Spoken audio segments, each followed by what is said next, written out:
പുനരുത്ഥാനത്തിൻ്റെ 3 നിരകളെക്കുറിച്ചാണല്ലോ നമ്മൾ ആദ്യമേ ചർച്ച ചെയ്തത്. അതിൽ ഒന്നാമത്തേത് ക്രിസ്തുവിൻ്റേതും രണ്ടാമത്തേത് ക്രിസ്തുവിൻ്റെ സഭയുടേതുമാണെങ്കിൽ മൂന്നാമത്തേത്, അതായത് ഒടുക്കം ഉള്ളത്, വെളിപ്പാട് പുസ്തകം 20-ാം അധ്യായം 11-ാം വാക്യം മുതൽ രേഖപ്പെടുത്തിയിരിക്കുന്നു. ഞാൻ വലിയൊരു വെള്ള സിംഹാസനവും അതിലൊരുത്തൻ ഇരിക്കുന്നതും കണ്ടു. അവൻ്റെ സന്നിധിയിൽ നിന്ന് ഭൂമിയും ആകാശവും ഓടിപ്പോയി, അവയെ പിന്നെ കണ്ടില്ല. നമുക്ക് നമ്മുടെ ബുദ്ധിക്ക് ഗ്രഹിക്കാവുന്നതിനപ്പുറമാണ്. ഇപ്പോൾ ശൂന്യാകാശത്തിൽ പോയ ആളുകളെ കുറിച്ച് കേട്ടില്ലേ? മണിക്കൂറിൽ 28,000 മൈലോ എന്തോ സ്പീഡിൽ കറങ്ങിക്കൊണ്ടിരിക്കുകയാണ് സ്പേസ് സ്റ്റേഷൻ, ബഹിരാകാശ നിലയം. അപ്പം അതിലേക്ക് ഒരാൾ ചെന്ന് കണക്റ്റ് ആകുന്നത് എങ്ങനെയാണ്? അവിടുന്ന് പിന്നെ പുറത്തു വരുന്നത് എങ്ങനെയാണ്? ഇതെല്ലാം നമുക്ക് ഇവിടെ നിന്നുകൊണ്ടൊന്നും ഇമാജിൻ ചെയ്യാൻ പറ്റത്തില്ല. അവിടേക്ക് പോയിട്ട് അവിടെ കുടുങ്ങിപ്പോയ സുനിത വില്യംസും കൂട്ടരും 9 മാസത്തിന് ശേഷം തിരിച്ചു വന്നത് വലിയ ആഘോഷമായിട്ട് നമ്മൾ വായിച്ചു, കണ്ടു, പറഞ്ഞു. പക്ഷെ അവരിപ്പോൾ ഹോസ്പിറ്റലിലാവാനാണ് സാധ്യത. അവർക്ക് ഇനിയും ഈ ഭൂമി ജീവിക്കാനായിട്ടുള്ള ഒത്തിരി കാര്യങ്ങൾ ചെയ്യേണ്ടതായിട്ടുണ്ട്. ഇവിടെ ഇതാ ഒരു സിംഹാസനം ഇരിക്കുന്നു, ഭൂമിയിലുമല്ല ആകാശത്തിലുമല്ല. മനസ്സിലായില്ലേ? ഇതൊന്നും പണ്ട് പറഞ്ഞാൽ മനസ്സിലാകില്ല. ആകാശത്തിനും അപ്പുറത്താണ് നമ്മുടെ സുനിത വില്യംസ് പോയത്. വിമാനത്തെ യാത്ര ചെയ്തിട്ടുള്ളവർക്കറിയാം, ഒരു ലെവല് കഴിയുമ്പോൾ മേഘത്തിൻ്റെ അപ്പുറം കയറും. അപ്പം ആകാശത്തിൻ്റെ 1-2 പാളികൾക്കപ്പുറത്തൂടിയാണ് വിമാനം ഇവിടുന്ന് ഡൽഹിക്ക് പോണത്, ബോംബെക്ക് പോണത്, ലണ്ടനിലേക്ക് പോണത്. അതേൽ ഇരുന്നോട് താഴോട്ട് നോക്കിയാൽ മേഘം കാണാം, മേഘമാ കാണുന്നത്, ഭൂമി കാണാൻ പറ്റുകയില്ല. അപ്പം അതിൻ്റെയും അപ്പുറത്താണ് സുനിത വില്യംസ് ഒക്കെ പോയത്. അല്ലെങ്കിൽ വിമാനം ചെന്ന് അതേ മുട്ടുകയല്ലേ? ലക്ഷക്കണക്കിന് വിമാനം ഇപ്പോൾ പറന്നുകൊണ്ടിരിക്കുകയല്ലേ?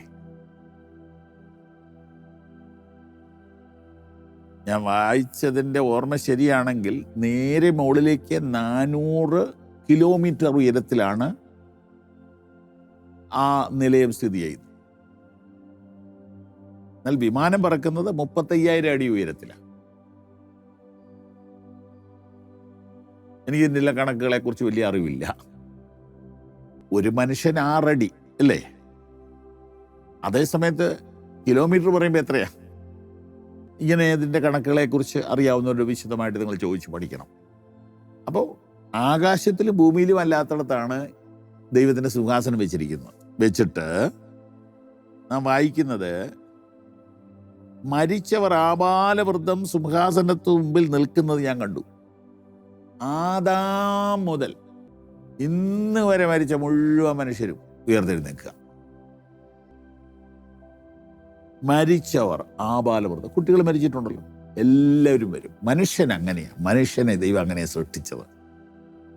ശരീരം മാത്രമുള്ള ജന്തുക്കൾ മണ്ണിലേക്ക് തീരും. പക്ഷെ മനുഷ്യൻ ആത്മാവുള്ളതിനാൽ ഒരിക്കലും നശിക്കുകയില്ല. ആബാലവൃദ്ധം ഈ ശൂന്യാകാശത്തിലെ സിംഹാസനത്തിന് മുമ്പിൽ നിൽക്കും. പുസ്തകങ്ങൾ തുറന്നു, ജീവന്റെ പുസ്തകം എന്ന മറ്റൊരു പുസ്തകവും തുറന്നു. പുസ്തകങ്ങളിൽ എഴുതിയിരുന്നതിനൊത്തവണ്ണം അവരുടെ പ്രവർത്തികൾക്കടുത്ത ന്യായവിധി ഉണ്ടായി. ഇതാണ് ഒടുവിലത്തെ പുനരുത്ഥാനം. ഈ പുനരുത്ഥാനത്തിൽ 3 പുസ്തകങ്ങൾ തുറക്കും എന്ന് വിചാരിക്കാം. പുസ്തകങ്ങൾ തുറന്നു, അത് 2 എണ്ണം കൂട്ടിയാൽ ജീവന്റെ പുസ്തകം എന്ന മറ്റൊരു പുസ്തകം കൂടെ വരുമ്പോൾ 3 പുസ്തകം എന്ന് വിചാരിക്കാം. അങ്ങനെയാണെങ്കിൽ അത് ഏതൊക്കെയായിരിക്കും? ഇങ്ങനെയാണ് ദൈവദാസന്മാർ നമ്മളെ പഠിപ്പിച്ചിട്ടുള്ളത്. ഒന്നിൻ്റെ പേര് ഇവിടെ പറഞ്ഞല്ലോ, ജീവന്റെ പുസ്തകം. മറ്റൊന്ന് ഈ പുസ്തകം. മറ്റൊന്ന് ഓർമ്മയുടെ പുസ്തകമാണ്, ഡയറി. അതിനകത്ത് എൻ്റെ ഒരു പേജ് കാണും, നിങ്ങളുടെ ഒരു പേജ് കാണും. അതൊരു ചിപ്പായിരിക്കും എന്നേ, അതൊരു മെമ്മറി കാർഡായിരിക്കും എന്നേ. പണ്ടൊക്കെ ഈ ബുക്ക് എന്നൊക്കെ പറയുന്നേ, ഇപ്പൊ കമ്പ്യൂട്ടറിന് ബുക്ക് എന്നല്ലേ പറയുന്നത്. ആപ്പിൾ കമ്പ്യൂട്ടറിന് ബുക്ക് എന്നല്ലേ വിളിക്കുന്നേ. അപ്പോൾ ഒരു മനുഷ്യൻ ജനനം മുതൽ മരണം വരെ പറഞ്ഞതും പ്രവർത്തിച്ചതും ചിന്തിച്ചതും കൊടുത്തതും വാങ്ങിയതും എല്ലാം രേഖപ്പെടുത്തുന്ന ഒരു പേജ്. ഓക്കെ, അതിനകത്ത് നമ്മുടെ എല്ലാ ഡീറ്റെയിൽസ് വരും. അതിനെക്കുറിച്ചൊന്നും ഇനി വിവരിക്കണ്ടല്ലോ, ഇപ്പം എല്ലാവർക്കും മനസ്സിലാകുന്നുണ്ടല്ലോ, കാലം മാറിയില്ലേ. ഞാനത് വിവരിച്ചാൽ സമയം ഒത്തിരി പോകും.